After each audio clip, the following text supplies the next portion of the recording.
Hello বন্ধুরা, আমি good morning বলছি না, কারণ এখন অনেক রাত। এখন বাজে 3:30। আর আমার মেয়ে এখানে বসে আছে। মেয়ে ঘুমাচ্ছে না, পড়ছে না, কিচ্ছু না, বই নিয়ে মন খুব খারাপ। কারণ ও বুঝতে পারছে আমার মা কষ্ট পাচ্ছে, ও পড়াশোনা করতে পারছে না। আমাকে, আমার মেয়েকে বাড়িতে এরকমভাবে অত্যাচার করছে আমার শ্বশুরবাড়ির লোক। তো মেয়ে সবসময় কান্নাকাটি করছে, আর মেয়ের কষ্ট আমি সহ্য করতে পারছি না গো। আমার সেই 6 মাসের বেবি আজকে বড় হয়েছে, তিল তিল করে বড় করেছি। আর তাকে আজকে আমি এত কষ্ট কী করে সহ্য করবো বলো মা হয়ে? ওর বাবা একটার পর একটা বাইরে পরকীয়া করতে করতে এখন নিজের মাসির সাথে করছে প্রেম। নিজের মাসির সাথে রিলেশন, নিজের মাসির সাথে একটা বাজে সম্পর্ক। এখন মেয়ে চিন্তা করছে, মেয়ে তো বড় হয়েছে, ওরও তো মান সম্মান আছে বলো। তো সেই জন্য মেয়েকে সান্ত্বনা দিচ্ছি। মেয়ে বলছে, মা চলো আমরা চলে যাই এখান থেকে, এখানে থাকলে আমারও পড়া হবে না, তুমিও মরে যাবে, আমরা বাঁচবো না কেউ। বন্ধুরা বলতে পারো, দুটো প্রাণ এইভাবে চলে যাবে।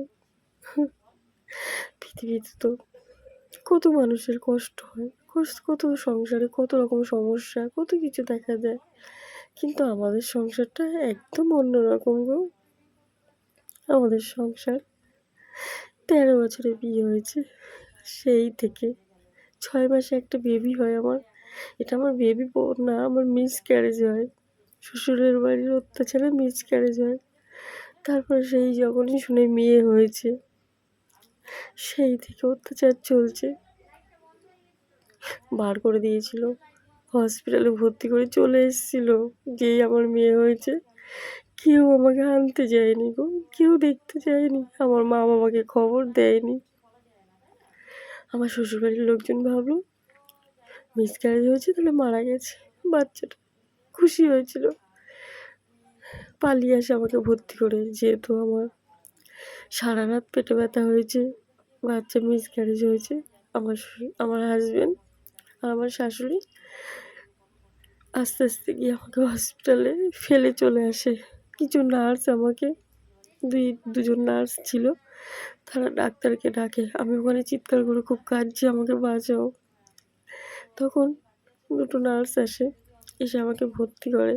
আমাকে ভর্তি করার সাথে সাথে বলে এই বাচ্চা বাঁচবে না, 6 মাসের বেবি, 6 মাস মিসক্যারেজ। তখন আমি বলছি আমার মা বাবাকে খবর দিন ডাক্তারবাবু। আমি ঠিকানা বলি, অনেক কষ্ট করে আমার মা বাবাকে খবর দিয়েছে। এই হসপিটালের নাম হলো জেনারেল হসপিটাল, বরানগর।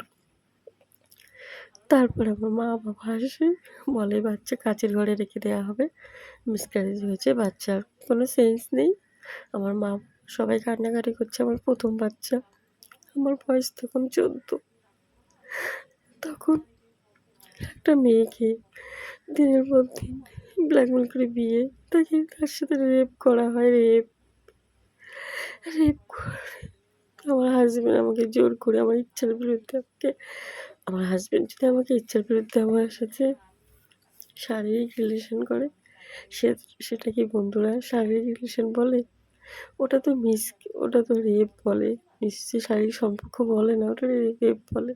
জোর করে একটা ইচ্ছার বিরুদ্ধে যদি মেয়েকে কেউ পরিষ্কার বাংলা কথায় ধর্ষণ করেছে, তারপরে সেই বাচ্চা ওরা রাখবে না। তাও প্রথম বাচ্চা আমি রেখেছি, আমার মা বাবা রেখেছে, আমার বয়স কম। হসপিটালে ডাক্তার বলে 13 বছর বয়স, এখন বাচ্চা রাখা যাবে না, আমি মিসক্যারেজ অ্যাবর্শন করে দিই। মা বাবা করেনি। তারপরে তো আমাকে অত্যাচার করতো, কাজ করাতো, সারাদিন খাটতাম, খেতে দিত না, মারধর করতো। আমার শাশুড়ি, আমার জায়ের ছেলে আমাকে মারতো। তারপরে আমার এই বাচ্চাটা অ্যাবর্শন হয়, মিসক্যারেজ হয়, সরি। তারপরে হসপিটাল তো আমার মা বাবাকে নিয়ে আসে, এনে আমার বাচ্চাটাকে একটা তুলোর মধ্যে রেখে দেয়। জানো বন্ধুরা, ও ছেলে না মেয়ে ওর ওটাই হয়নি তৈরি। আমার মা বাবা রোজ মা কাঁদতো আর বলতো কি হবে ভগবান, মা সন্তোষীমাকে ডাকতো। তারপরে একদিন আমার মেয়ে একটু চোখ দিয়ে তাকায়, তারপরে ডাক্তার বাড়িতে আসে, চেক আপ করে। করে সেই মেয়ে আমার এই যে এত বড় করেছে। দেখো মেয়ের মন খারাপ। পরের দিন বাপের বাড়িতে এসেছি, বাবাকে মাকে বলছি আমি কি করব, আমার মেয়েটাকে নিয়ে কোথায় যাব। আমার বাবা মা বলছে আমাদের তো বয়স হয়েছে, আমরা কি করব, আমাদের তো কিচ্ছু নেই, বাড়ি ঘর নেই, তোকে আর মেয়েকে কোথায় রাখবো, কি করে দেখবো। তো বন্ধুরা আমি কি করব, আমার তো কিছু করার নেই। তো এখন এখান থেকে আমি চলে যাব, দিদির বাড়িতে যাব, দিদির সাথে একটু কথা বলবো। তো চলো তোমরা সাথে থাকো। এখন যাচ্ছি দিদির বাড়িতে। আমি হেঁটে হেঁটে যাচ্ছি, কেন বলো তো, এখানে এখন অটো পাওয়া যাচ্ছে না। আর অটো পাওয়া যাচ্ছে না বলতে অনেকক্ষণ দাঁড়াতে হবে। তো ভাবছি এখান থেকে তো বেশিক্ষণ না, 5 মিনিটের রাস্তা, হেঁটেই চলে যাই। আর আমার দিদির বাড়ি বেশি কাজ দূরে না, আমার বাপের বাড়ির থেকে কাছে। তো সেই জন্যে আমার গলাটা প্রচণ্ড বসে গেছে গো, এমনিতে থাইরয়েড আছে। তো এখন যাচ্ছি দিদির বাড়িতে গিয়ে দিদির সাথে একটু কথা বলবো, কি বলে শুনি, তারপরে বাড়ি চলে আসবো। এটাই তো একমাত্র আমার থাকার জায়গা, আর তো নেই না জীবনে কিছু। তো কী করবো। মেয়ে আমি অটোতে উঠেছি, এসে দিদির বাড়িতে এসেছি। অনেকক্ষণ দাঁড়িয়েছিলাম, খুব বৃষ্টি পড়ছে, তারপর লাস্টে অটো পাইনি, টোটোতে উঠলাম। উঠে দিদির সাথে এসে বলছি এই হলো আমার দিদি, আমার বড় দিদি, আমার থেকে 2 বছরের বড়। তো ওকে বলছি, ও শুনছে, ওরও স্বামী নেই, ও কী করবে বলো। আর ওর শ্বশুরবাড়িতে গলাটা প্রচণ্ড বসে গেছে বন্ধুরা। তো ওখান থেকে এসে আবার বাপের বাড়িতে আসলাম মার সাথে। তারপর ওখান থেকে এসে আবার মার কাছে আসলাম, মার সাথে বললাম মা আমরা বাড়ি চলে যাচ্ছি, দিদির বাড়ি গিয়েছিলাম, তো আমি মার বাড়িতে এসে আবার চলে যাবো এখন বাড়িতে।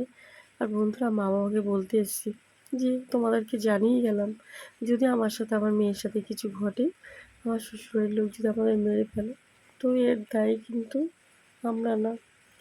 আর বাইরে বৃষ্টি হচ্ছে, তো বাড়ি চলে যাই।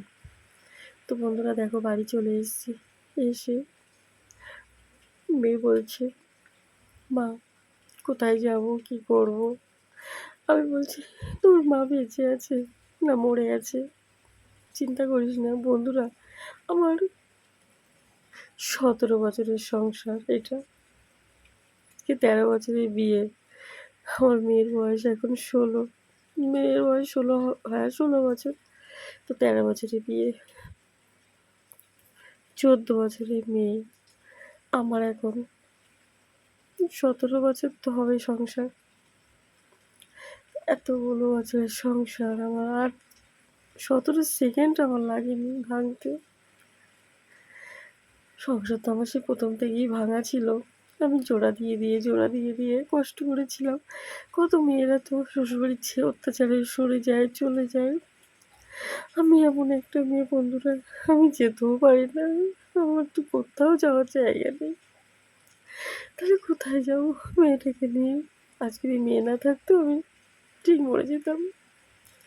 মেয়েটার জন্য কিছু করতে পারছি না, কেন আমার ভবিষ্যৎ আছে, ওর জীবন নষ্ট করার আমার কোনো অধিকার নেই। আর আমি যদি কিছু করে ফেলে আমার মেয়েও সাথে সাথে আমাদের সাথে সুইসাইড করবে, এই ভেবে সমস্ত দুঃখ কষ্ট জীবনে মা পেটে বুকে পাথর চাপা দিয়ে রয়েছে, বুকে পাথর চাপা দিয়ে তোমাদের সাথে কথা বলছি, যেহেতু তোমরা আমার একটা একটা না, আমার মা বাবার থেকেও আমার নিজের পরিবার তোমরা। আমার মা বাবা তো তার মেয়ের কষ্ট বোঝেনি, তাকে মেয়েটাকে বিয়ে দিয়ে লাইফ জীবন সব শেষ করে দিয়েছে। আর এখন আমি একটা মা হয়েছি, আমি পারছি না, আমি আমার মেয়ের জীবন শেষ করতে আমি কী করে করব। আমার মেয়ের জীবনের জন্য আমার এতগুলো বছর জীবন শেষ করলাম বিয়ের। আমার হাজবেন্ড যখন একটার পর একটা মেয়ে নিয়ে আসতো, বউ নিয়ে আসতো, পরে গিয়ে করতো, আমার শ্বশুরবাড়ি সবাই সাপোর্ট করতো, আমাকে কোনায় ফেলে রেখেছিল।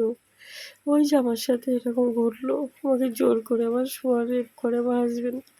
মেয়েটা যে পেটে আসলো, ওরা জানতো ছেলে হবে, যেই আমার মারধর করতো, অত্যাচার করতো। আমার হাসব্যান্ড একটা মেয়ে নিয়ে এসেছে বাড়িতে। আমি ঝামেলা করেছি, আমাকে খুব মেরেছে। তারপর রাত্রিবেলা যন্ত্রণা হচ্ছে পেটে। প্রচণ্ড মানে সেই বলে না জল ভাঙে ওরকম হয়েছে। তখন আমাকে হসপিটালে ফেলে পালিয়ে আসে আমার শাশুড়ি আর হাসব্যান্ড। সেখান থেকে হসপিটালেই ছিলাম। হসপিটালে বাচ্চা চেক আপ করতে নিয়ে যেতাম কিছুদিন, 3 মাস পর পর, যেহেতু 6 মাসের বেবি নিয়ে এখন সেই ডাক্তাররা বয়স হয়ে গেছে বলে, তোমার মা বাবার আর তোমার মনের অনেক জোর, সেই 6 মাসের বেবিটাকে তোমরা বড় করেছো। আমার মেয়ে না অনেক কিছু সমস্যা, হাঁটতে পারতো না, খেতে পারতো না, হজম করতে পারতো না। হজমের সমস্যা এখনও আছে। তবুও আমি কাজ করি, মেয়েকে ডাক্তার দেখাই, মেয়েকে সুস্থ রাখি। সেই মেয়েটা আমার এত ভালো পড়াশোনায়, আজকে আমার মেয়েটা ডাক্তারি পড়ার জন্য আমি এত কষ্ট করছি। আমার মেয়ে প্রিপারেশন নিচ্ছে মেডিকেলের জন্য, এত কষ্ট করছি বন্ধুরা। তাই আজকে আমার জীবনটা তো দুঃখ কষ্টই ভরা। পুলিশ ফাইল তো হয় না, আমার জীবনে পুলিশ ফাইলের থেকেও খারাপ। তোমরা একটু সাপোর্ট করো, একটু সাজেশন দাও, আমি এখন কি করব। মা বাবার সাথে কথা বলে আসলাম, দিদির সাথে কথা বললাম, সবই দেখতে পেলে তোমরা, সবই তোমাদের সাথে শেয়ার করলাম। এখন কোথায় যাব মেয়েটাকে নিয়ে, কি করব? একটু বলো বন্ধুরা, একটু আমাকে কমেন্ট করো। তোমরা তো আমার নিজের একদম পরিবার। তোমরা, আমি ভগবানের সন্তোষীমার পরে তোমাদের ভাবি, তোমরা ছাড়া কেউ নেই। আমার নিজের মা বাবার থেকেও বেশি তোমরা, কেন বলো তো? তারা তো আমার মেয়ের কথা ভাবেনি, মেয়েটাকে তো শেষ করে দিয়েছে জীবন। কিন্তু তোমরা ভালোবাসো আমাকে, তাই তোমরা আমাকে কমেন্ট করো ভালো ভালো, যে দিদি এগিয়ে যাও, বোন এগিয়ে যাও। আমি যদি তোমাদের ঘরের মেয়ে হতাম, তোমরা কি পারতে আমার থেকে মুখ ফিরিয়ে নিতে বলো? বন্ধুরা, আমাকে ঘরের মেয়ে ভেবে একটু সাপোর্ট করো, একটু সাজেশন দাও। আর কিচ্ছু চাই না, একটা করে লাইক দিয়ে দিও বন্ধুরা। ভালো থেকো।